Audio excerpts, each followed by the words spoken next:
study of advanced grammar. At the end of this lesson, you will be able to explain the concepts of studying advanced grammar for effective technical documentation.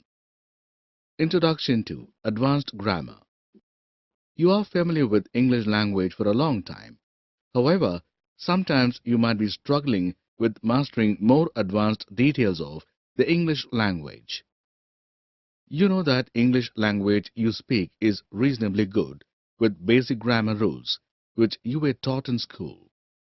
You can read, write, communicate, understand, and be understood without much difficulty. So what is the problem? The problem is English grammar has so many rules that learning them can seem impossible. As you know, it is the set of structural rules governing the composition of clauses, phrases, and words in any given natural language. Also, it includes phonology, morphology, and syntax, often complemented by phonetics, semantics, and pragmatics. In writing, one of the worst parts is often simply not being sure that your sentences are perfect. If you are also facing the same trouble to be an advanced English writer, don't be panicked.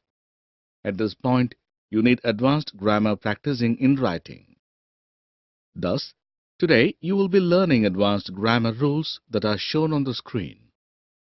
Study of advanced grammar.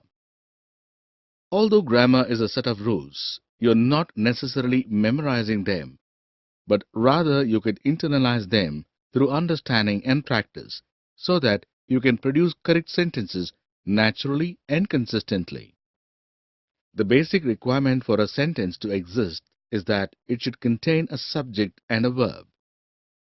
Consider an example sentence. Mother is combing her daughter's hair. In this sentence, combing is the verb, which denotes the action that is being carried out. The one who combs is the subject, hence mother is the subject, whereas the one who is combed is the object, that is receiving the action, and hence daughter is the object. Set aside the subject and the remainder part of the sentence is the predicate of the sentence. This helps you to use appropriate tense and proper voice. Next, phrases and clauses form important parts of English grammar. A clause is a part of the sentence or an independent sentence which contains a verb in it. For example, because he is scared when I was sitting in the classroom. The types of clauses include main clause and subordinate clause. Main clause consists of a compound sentence, which is the form of two or more clauses linked together using conjunctions.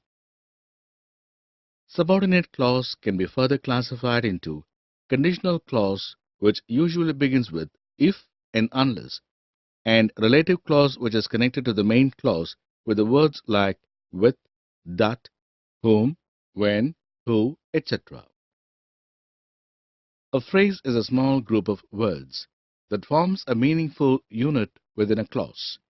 It could be noun, verb, adjective, adverb, and preposition. Next, verbs and adjectives. You know that verbs are words used to describe an action, state, or occurrence, while adjectives are words that describe or modify another person or thing in the sentence. But did you know verbs can play the role of adjectives? Sometimes the present participle, that is verb plus ing, form of a verb becomes an adjective. Also, the past participle form of a verb becomes an adjective. Next, adjectives and adverbs. Here you may get confused in the usage of adjectives and adverbs. So remember that an adjective is used in 3 degrees, as it is used to compare, including positive degree, comparative degree, and superlative degree, while an adverb is a word that modifies a verb, adjective, and another adverb. Next, participle. It is a verbal adjective. The 2 types of participles are the present participle and the past participle. The example sentences are shown on the screen. Next, infinitive. An infinitive will almost always begin with to in addition to the simple form of the verb. Next, active and passive voice. In active sentences, the subject does the action and the object receives it. In contrast, the action is done by the object in the passive form. Types of active and passive voice are classified based on the verbs in the sentences. The table shows respective active verbs and passive verbs. Next, conditional sentences. You use a conditional clause when you want to talk about a possible or not possible situation and its consequences. A conditional sentence has an if clause, that is, conditional clause, and a main clause. The if clause can come before or after a main clause. Normally, a comma is used after the if clause when it comes before the main clause. Next, verbal are words that express action in a general sense, without limiting the action to any time or asserting it to any subject. There are three types of verbal, including gerunds, that end in ing, participles, and infinitives. Next, question tags. Question tags are short questions used at the end of the statements to confirm if the statement is true or not. It may also be used to evoke a reply from the person you are speaking to. The subject of a question tag is always a pronoun. It can be classified as negative question tag, positive question tag, question tags with auxiliary verb, question tags without auxiliary verb. Next, the usage of that and which often causes confusion. That should be used to introduce a restrictive clause, whereas which should be used to introduce a non-restrictive or parenthetical clause. Look at the examples shown. The fragment in bold can be easily left, that is non-restrictive. Also, the usage of like and as often cause confusion. Remember that like is a preposition and as is a conjunction. You must use as when you are comparing clauses, whereas like is used when the comparison includes only a subject. Next, homographs. Homograph words spell the same word but differ in meaning as per their usage. Some of the example sentences for quarter, bat and bang are shown. Next concept is the direct and indirect speech. Direct speech is saying what someone said without any changes. Here, you will use quotation marks to indicate what the person said. In contrast, in indirect speech, we do not use quotation mark.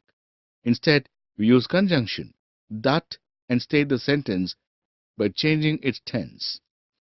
Changes in pronouns and change in tenses of direct and indirect speech are listed on the screen. Next, punctuation is important to clarify the sentence structure and prevent misreading. The most important punctuations are listed on the screen, which you were taught in school. In this, commas are the smallest breaks in sentence structure and indicate a slight pause. Next, colons link related thoughts, but one of those thoughts must be able to stand alone as a sentence. Next, a semicolon is used before a transitional adverb or before the coordinating conjunction in a compound sentence, and to separate items in a series when the items themselves contain commas. Next one is an apostrophe. Apostrophes indicate a contraction or a possessive case. Contractions are not to be used in technical writing. Next, use quotation marks to enclose direct quotes. Conclusion. Thus, practicing the grammar rules which have been discussed will help you master the more advanced aspects of using the English language. Whenever you read or write something, see the grammar in action, understand clearly how it works and use it yourself. Summary. In this lesson, you have learned the concepts in advanced grammar for effective technical documentation with examples.